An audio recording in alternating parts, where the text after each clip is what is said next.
UP विधानसभा चुनाव से पहले आ रहे सर्वेक्षण लगातार बीजेपी से मतदाताओं की बढ़ती बेरुखी की ओर संकेत दे रहे हैं। हमारे सूत्र तो ये भी बता रहे हैं कि बीजेपी ने भी जो सर्वे कराया है उसमें भी उसे मनमाफिक सीट नहीं मिल रही। इसी बीच अखिलेश यादव चुनावी गठबंधन करके और दूसरी पार्टियों के नेताओं को समाजवादी पार्टी में शामिल कराकर किसी भी राजनीतिक दल से आगे चलते हुए दिख रहे हैं। वहीं जातियों का गणित भी अभी तक उनके पक्ष में दिख रहा है।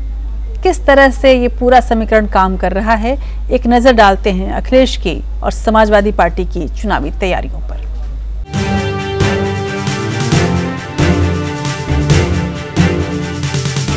चुनावी सर्वेक्षण लगातार उत्तर प्रदेश की योगी सरकार की लोकप्रियता का ग्राफ नीचे गिराते जा रहा है। हालांकि दावा ये भी किया जा रहा है कि सरकार तो बीजेपी की ही बनेगी, लेकिन एक ताजा सर्वेक्षण बतौर मुख्यमंत्री योगी आदित्यनाथ की लोकप्रियता में 3% गिरावट और अखिलेश यादव की पॉपुलैरिटी में 3% की बढ़ोतरी दिखा रही है। सी वोटर्स के मुताबिक 6 दिसंबर को मुख्यमंत्री के तौर पर योगी को 44% लोग पसंद करते थे, लेकिन 15 दिसंबर को हुए सर्वेक्षण में लोकप्रियता 3% घटकर 41% रह गई।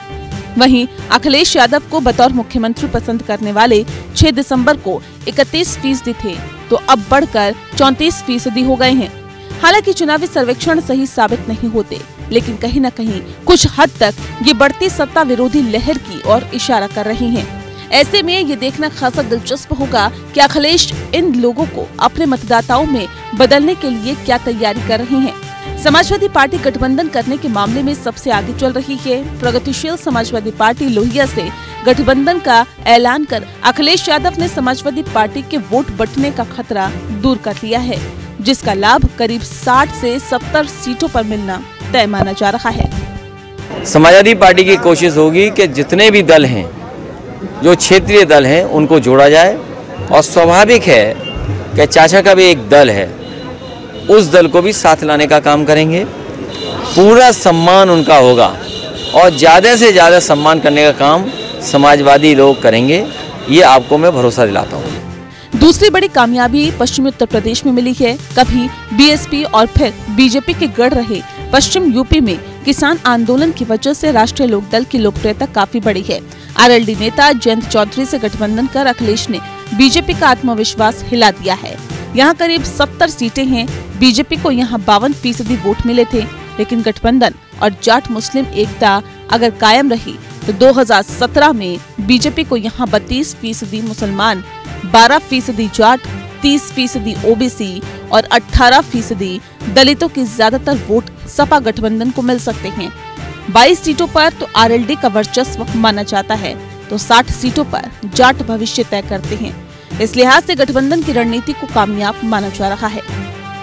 सीट तो हमें 403 लड़नी है मिलके, सिंबल चाहे किसी का हो। हमारी बात हो गई है, सार्थक बात है, और आज लोगों के बीच में हमने गठबंधन का ऐलान किया है।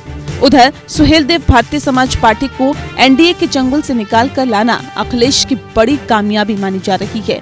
इसके जरिए अखिलेश ने अति पिछड़ी जातियों को साधा। पूर्वी उत्तर प्रदेश में एसबी-एसपी कम से कम 20% आबादी पर अपना असर रखती है और कम से कम 125 सीटों पर इन जातियों का वोट बैंक है। सपा, बसपा, भाजपा, कांग्रेस को निमंत्रण दिया और मैं यहाँ आकर के बात करूँगा। जो भी दल हमारे नीतियों से, हमारे विचारों से साथ आना चाहे, उसके साथ हम बात करने के लिए तैयार हैं। उस कड़ी में आज माननीय अखिलेश यादव जी ने हमारे न्योता को स्वीकार किया। इसके अलावा दूसरे छोटी जातियों की पार्टियों को भी अखिलेश ने साधा है। मसलन यूपी पूर्वी की संजय सिंह चौहान की जनवादी सोशलिस्ट पार्टी, रोहिलखंड में असर रखने वाला महान दल काशीराम बहुजन मूल समाज पार्टी, गोंडवाना गणतंत्र पार्टी, पॉलिटिकल जस्टिस पार्टी और अपना दल कमेरावादी शामिल है। वहीं दो छोटी पार्टियों लेबर एस पार्टी और भारतीय किसान सेना ने तो खुद का सपा में विलय ही कर लिया। इसके अलावा अखिलेश ने बुआ मायावती की बहुजन समाज पार्टी को भी नहीं बख्शा। सेंध लगाकर कई बागी नेताओं को इन दिनों सपा में शामिल कराया है। इन नेताओं की अपनी अपनी इलाकाई ताकत है। बीएसपी के लालजी वर्मा, रामअचल राजभर, रामप्रसाद चौधरी, रमाकांत यादव, बालेश्वर यादव, इंद्रजीत सरोज, त्रिभुवन दत्त, अंबिका चौधरी आदि कई नेता पार्टी से जुड़ चुके हैं। यही नहीं, समाजवादी पार्टी ने बाबा साहेब वाहिनी खड़ी कर दलितों के बीच संदेश देने की कोशिश की है कि सपा के अंदर ही वास्तव में बसपा की वैचारिक इकाई खड़ी हो गई है। साथ ही ये भी कहा जा रहा है कि डॉक्टर राम मनोहर लोहिया और बाबा साहेब भीमराव अंबेडकर मिलकर काम करना चाहते थे। हम आज उनका सपना पूरा कर रहे हैं। ऐसे में अगर पूर्वांचल के चुनावी गणित पर नजर डालें तो पूर्वांचल के 26 जिलों में 156 विधानसभा सीटें हैं, जिनमें 2017 के विधानसभा चुनाव में बीजेपी ने 106 सीटें जीती थी। और अगर सहयोगी दलों को मिली सीटों को जोड़कर देखा जाए तो ये आंकड़ा 128 पहुंच जाता है। वहीं समाजवादी पार्टी को महज 18, बीएसपी को 12, अपना दल को 8, सुहेलदेव भारतीय समाज पार्टी को 4, कांग्रेस को 4 और निषाद पार्टी को 1 सीट पर जीत मिली थी, जबकि 3 निर्दलीय उम्मीदवारों ने जीत दर्ज की थी। ऐसे में समाजवादी पार्टी से पूर्व में इस बार पहले से बेहतर प्रदर्शन की उम्मीद की जा रही है। और अगर जाति के समीकरणों के लिहाज से देखा जाए तो समाजवादी पार्टी ने भी सॉफ्ट हिंदू कार्ड खेलना शुरू कर दिया है।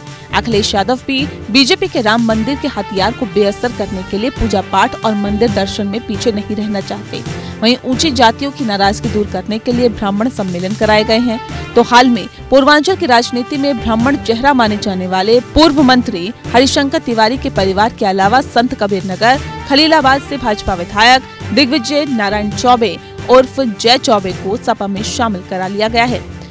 समाजवादी पार्टी की सरकार 2022 में बने, इसका संकल्प लेंगे और 22 में आदरणीय अखिलेश यादव जी को मुख्यमंत्री बनाने का काम करेंगे। कुल मिलाकर अखिलेश यादव को अब यादव और मुसलमानों की वफादारी का पूरा भरोसा है। वहीं ब्राह्मणों के अलावा पिछड़ी जातियों और दलितों को भी पाले में लाने की पूरी कोशिश है।